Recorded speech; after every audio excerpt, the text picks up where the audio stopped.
اعوذ بالله من الشیطان اللعین الرجیم بسم الله الرحمن الرحیم و به نستعین. یو ځل بیا تاسو په خدمت کې مسایل شرعي حوالې سره حاضر شوی یم. څه دوې درې اهمې مسئلې چې هغه یمو مؤمنین وروڼه سوال کوي هغوی حوالې سره جواب ورکړم. هغوی کې یو سوال دا کوي چې هغه صاحب ځنه دیرو والا سوال کوي هاسټل والا چې مو آیا بنین کې کله وخت کې سبیلر پوچېږو خوب نه ختمه دوره نشو چې آیا مغه بنین کې آیا لمونځ کیږي که نه کیږي. کسه نر دپاره المنځه کې واجب چې کوم شی دی هغه صرف شرمګاه پټوله دی. شرمګاه د انسان مخکې شرمګاه و څټ ته شرمګاه، یعنی که چیرې به کچه تو چولی دی چې هغه کې تو شرمګاه پټه دی اندو کافي دی.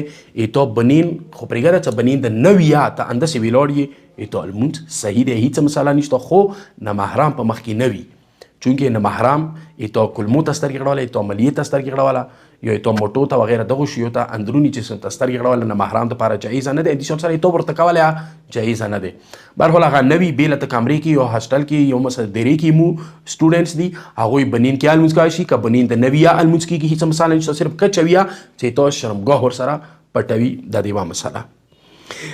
دویمه یوه اهمه مسله هغه دا چې ځینې وخت کې مو لاسو پسې رنګ خاښ شي یا ایل پي خاښ شي، داسې شی خاښ شي چې هغه زه ډېر کوشش وکړم نلي سې ومونږم تیږې سې ومونږم، کوشش وکړم ګرم اوبو سې پرېږدم نه ځي.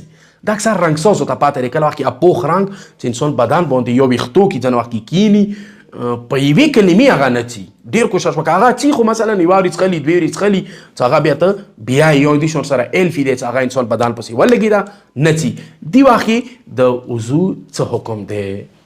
که چیرې داسې صورتحال پیش ولو چې هغه رنګ ته کوشش په باوجود هغه نه لاړلو یا مثلا هغه ایلفي نشوه ختمې تو بدن پسې خاښه دی، دې وخت کې ایتو فریضه تیمم دی. په کار دی ته هغه وخت کې تیمم وکړي او تیمم سره المونځ وکړي. خو که چیرې کله یې نه پاس دغو ځایو باندې بدنو باندې ته دا خاښ دی، که چیرې کله یې نه لاندې را کومې ماسح ځای دی دغه باندې هغه رنګ هغه ایلفي یا داسې شی خاښ دی چې هغه نه ځي، بیا په کار دی ته ورسره وضو یا وکړي. وضو کې مطلب دا چې صرف لوملاس هغه ځای باندې تیر کړي. دا د دوی خبرې. دریمه چې هغه یوه اهمه مسله دی او اخري مسله هغه صدقې حوالې سره. بار بار دا مسلې مو یا خیالي خو برادران پوښتنې کوي چې هغه صاحب مو ډیرو کې یا کورو کې مثلا ډبي کې هغه صدقه اچوو یا اندېښم سره مو تاسې زنانه دي هغه ماښام صدقه وبسي چې ته کېږدي یا بلخ نه لاندې کېږدي بیا سبیل به ویر کړو. آیا دا صدقه شوه که نه شوه؟ دا قبوله شوه که نه شوه؟ صدقې یو خاص اثر دی وروره، ان صدقه تدفع الاموات.